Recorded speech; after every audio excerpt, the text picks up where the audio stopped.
আমাদের বাড়ির ছাদে ড্রোন উড়িয়েছি, সেই কত দূরের নদী দেখা যাচ্ছিল। 500 মিটার উপরে ড্রোন উঠেছিল। গাজীপুর কাপাসিয়া তরগাঁও ইউনিয়ন উত্তরখামের গ্রাম। কখনো ভাবিনি যে এই ছাদ থেকে সেই দূরের শীতলক্ষা দেখা যাবে।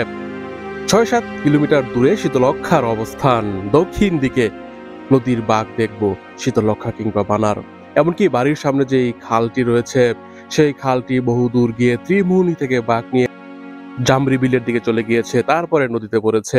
আরেকদিন স্পষ্ট দুপুরবেলা রৌদ্রোজ্জ্বল সময়ে চেষ্টা করব ইকুরিয়াতে এই খালের গতিপথ ধরে শীতলক্ষাকে দেখানোর জন্য।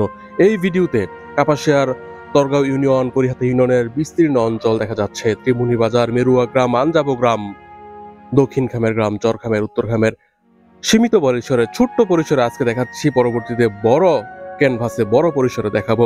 কথা বলছিলাম রাজীব মাহফুজ খান। এই যে ড্রোনটি উপরে উঠছে, এটি পূর্ব দিক, পূর্বমুখী ড্রোন।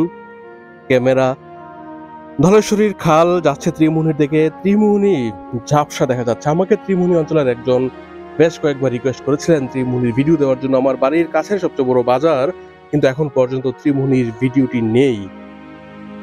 আমি ভেবেছিলাম ভরা বর্ষায় দুই পাশের খাল কিংবা পাশের বিলকে ফোকাস করে ত্রিমুহনীর ভিডিওটা করব। খালের পাশে রাস্তা, এই ভিডিওটা গাছপালার জন্য রাস্তা দেখা যাচ্ছে না। ত্রিমুহনীতে গিয়ে উত্তর দিক থেকে একটি খাল এসেছে, তারপরে এই পাশের খাল, 3টি খালের মুখ, অর্থাৎ 2টি খাল যুক্ত হয়েছে, মোহনা হয়েছে এইভাবে ত্রিমুহনী। তারপর দক্ষিণ দিকে এঁকে বেঁকে খালটি চলে গিয়েছে। সেই দূরের আরো সামনে পূর্ব দিকে মাদুলি বৌদ্ধ দেখা যাচ্ছে, বিস্তীর্ণ অঞ্চল, কাপাসিয়ার সবচেয়ে বড় উন্মুক্ত প্রান্তর। আমি প্রথমে বিভ্রান্তিতে পড়ে যাই, কনফিউজড হয়ে যাই, সেই বিশাল সাদা জলরাশিটা আসলে কি। পরে মাথায় আসলো মাদুলি বৌদ্ধ। আসলে মাদুলি বৌদ্ধ এখান থেকে 5-6-7 কিলোমিটার পূর্ব দিকে। এই বাড়ি থেকে মাদুলি বৌদ্ধ দেখা যাবে, শীতলক্ষা নদী দেখা যাবে। এই যে ত্রিমুহনী বাজার, সাদা সাদা দেখা যাচ্ছে দোকানপাটগুলো, একটি খাল এঁকে বেঁকে দক্ষিণ দিকে চলে গিয়েছে। ত্রিমুহনী বাজারটি আসলে কাপাসিয়া থানার তরগাঁও এবং করিহাতা 2 ইউনিয়নের সীমান্তে অবস্থিত। ওই যে শীতলক্ষা, দূরের শীতলক্ষা আমাদের বাড়ি থেকে দক্ষিণে অবস্থিত।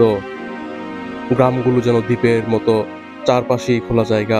ভিডিওটি এখানেই শেষ করছি। পরবর্তীতে বড় পরিসরে ভিডিও আসবে।